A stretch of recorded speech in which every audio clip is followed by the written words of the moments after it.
Now available in paperback and e-readers, Isis, Amari's Revenge. The goddess next door is confronted by a Nubian queen out for revenge at the Metropolitan Museum of Art in this inaugural Isis series adventure. Get your copy of Isis, Amari's Revenge in paperback and e-readers at Amazon.com and online booksellers everywhere. One of my viewers wanted me to talk about legendary Nevada figure Whiskey Pete.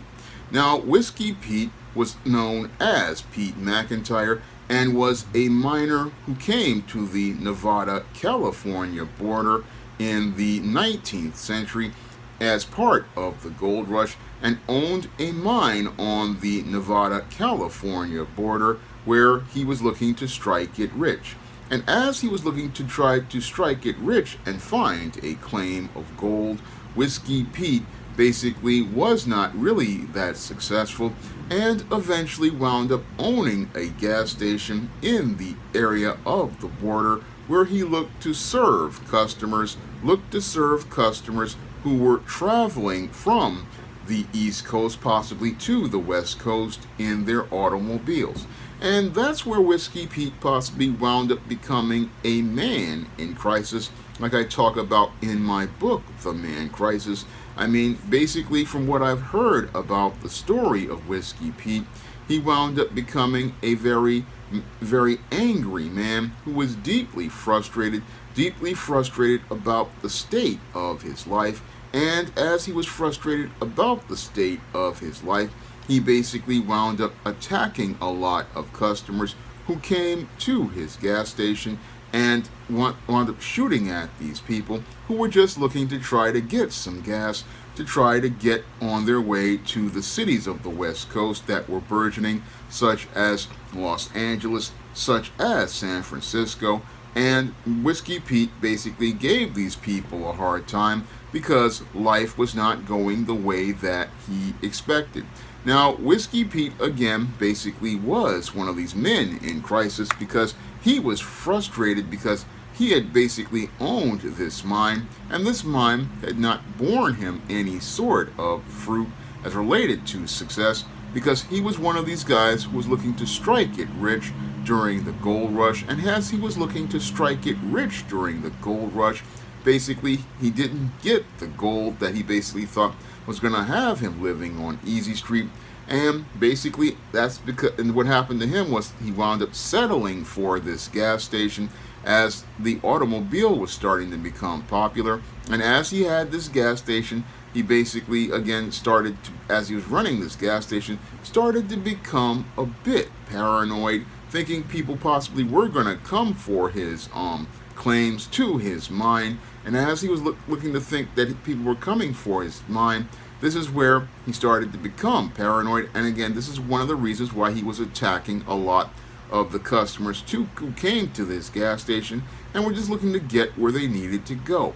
Now, as Whiskey Pete basically was going out here doing damage to his business of his gas station, he was basically, again, struggling as related to his business. And the only thing that basically helped him out during this time was the prohibition laws that were put into place. Now, the prohibition laws were put into place as a campaign of morality, and as they put together this campaign of morality to try to stop people from drinking, all that did was motivate people to go out here and drink even more. And Whiskey Pete looked to capitalize on this by going out here and making his gas station a stop for people to go out here and drink illegal whiskey during the 1920s. And this is where Whiskey Pete wound up continuing to make some money. He managed to make a little bit of money as related to the sale of illegal whiskey. And as he made money as related to the sale of illegal whiskey, he basically built up that infamous reputation, where he was known as Whiskey Pete, the guy who basically sold whiskey out in the California-Nevada border and basically became a part of Las Vegas history. Now, Whiskey Pete wound up becoming a part of history because of his violent and ornery personality. He was very cantankerous and very difficult to deal with. And again, he would go out here and attack his customers by shooting at his customers, whether they wanted gasoline or whiskey. And that's what made him, again, an infamous person who, again, was known for being legendarily difficult as related to his whole personality. And that's what made him somebody that, again, was known for being a part of Las Vegas history, that basically went on until about the late 1920s or 1930s, where his wife basically just had enough of him, and that's where his wife basically just wound up committing Whiskey Pete to a sanitarium, where he basically wound up staying at that sanitarium until he wound up passing away in 1932. Now, after Whiskey Pete wound up passing away in 1932, the eccentric man wound up making a bizarre request regarding his death and the way he would be buried. Now, he requested that he be buried standing up and holding his guns and other items. That's what he wanted to be buried, standing up holding a bootleg bottle of whiskey in his hand with his guns.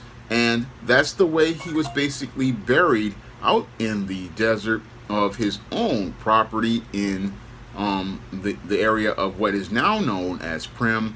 That's where he wound up becoming buried that way, and people didn't know that he was buried like that. Basically, they wound up finding his body as they were building a bridge from Whiskey Pete's casino to Buffalo Bill's casino, and then eventually they wound up finding his body. And after they found his body, they wound up moving his body to one of the caves where he cooked and stored his moonshine from his failed gold mine. They wound up taking him to one of those caves, put him in a brand new coffin, and put his body inside of this grave, where it has remained to this day.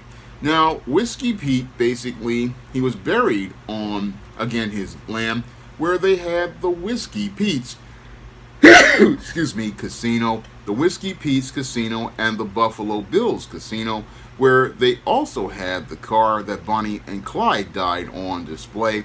Now, the Whiskey Pete's casino was a very infamous spot that was popular for years, and it recently closed last year. Now, the only other place that they have is the Buffalo Bills casino and another casino. And again, this whole situation with Whiskey Pete, again, is an infamous part of American history,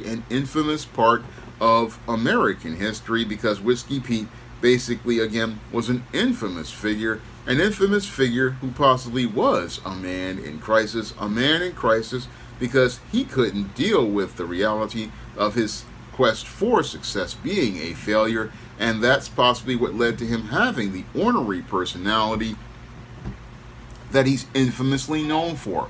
Now, again, Whiskey Pete, and when they found his body, they basically, again, wound up, again, burying him, again, in that area, again, of his mine, where he currently is right now. And the Whiskey Pete's casino was, again, a very infamous place that people went to until it closed a while ago. And it's basically a part of American history that basically many people don't know about. Many people don't know about Whiskey Pete's. I mean, this guy basically, he sounds like a major part of American history as related to the area of them going out here bootlegging, as related to that age of prohibition, and was, again, another part of that whole world of Las Vegas, that really is one that really is quite that city of sin.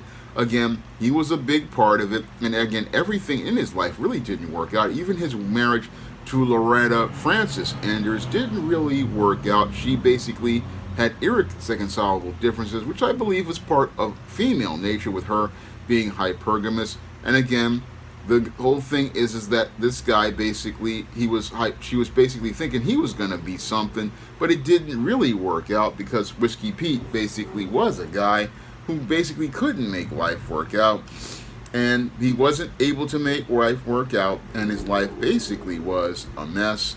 And sadly, he was again an infamous part of American history. American history, basically, that a lot of people would have forgot, but he's an infamous part of it all. Again, Whiskey Pete's whole thing, I mean, it was really, I read about it now, it's like really sad. They said that they dug up his body and the skull popped out off his head as related. Again, he was again buried in the middle of the thing. Again, it was really sad. I mean, this was near the State Line station where he had gas pumps for 2 years. He was buried on, again, I'll repeat it again, his land. And again, he was just, again, a really sad guy. A sad guy who thought he was on a road to success, but sadly is another historical man in crisis. Now, if you want to pick up some of my books on with men's issues like The Man Crisis, you can find them on Amazon.com, Draft Digital, Google Play, Barnes & Noble, and big box retailers like Walmart and Target. And if you want to, this was a requested video, and if you want to request a video, you can send a donation for a minimum of $15 to the PayPal or the Cash App.